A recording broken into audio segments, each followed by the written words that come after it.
ఇక్కడికి వచ్చిన మీడియా మిత్రులకు అందరూ కూడా నమస్కారం.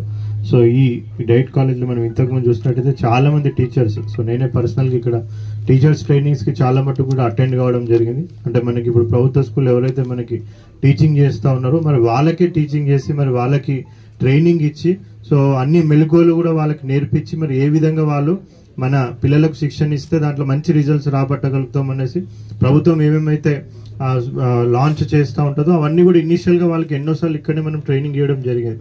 మరి అటువంటి టీచర్స్ని ఇక్కడ తయారు చేయడానికి సో ఇనీషియల్గానే సో స్టార్టింగ్లోనే టీచర్స్ కాకముందే వాళ్ళు ఒక డిప్లొమా కోర్సెస్ అవన్నీ ఇక్కడ చేయడానికి కానివ్వండి, రెసిడెన్షియల్ మోడ్లో వాళ్ళకి శిక్షణ ఇవ్వడానికి కానివ్వండి, తర్వాత వాళ్ళు మంచి టీచర్స్ ఫ్యూచర్లో కావడానికి ఏమేమైతే వాళ్ళు నేర్చుకోవాల్సిన అవసరం ఉంటుందో అవన్నీ కూడా ఇక్కడ మంచిగా నేర్చుకునే విధంగా మరి ఒక రెసిడెన్షియల్ మోడ్లో హాస్టల్ ఫెసిలిటీ, కొన్ని క్యాంటీన్ ఫెసిలిటీతోని సో మంచి క్లాస్ రూమ్స్, అదేవిధంగా మంచి కాన్ఫరెన్స్ హాల్స్, సో అన్ని మంచి వాతావరణంలో వాళ్ళు నేర్చుకునే విధంగా ఇక్కడ ఏర్పాటు చేయడం నిజంగా మన ప్రభుత్వం తీసుకున్న చాలా మంచి నిర్ణయంగా మనం చెప్పాల్సిన అవసరం ఉంటుంది.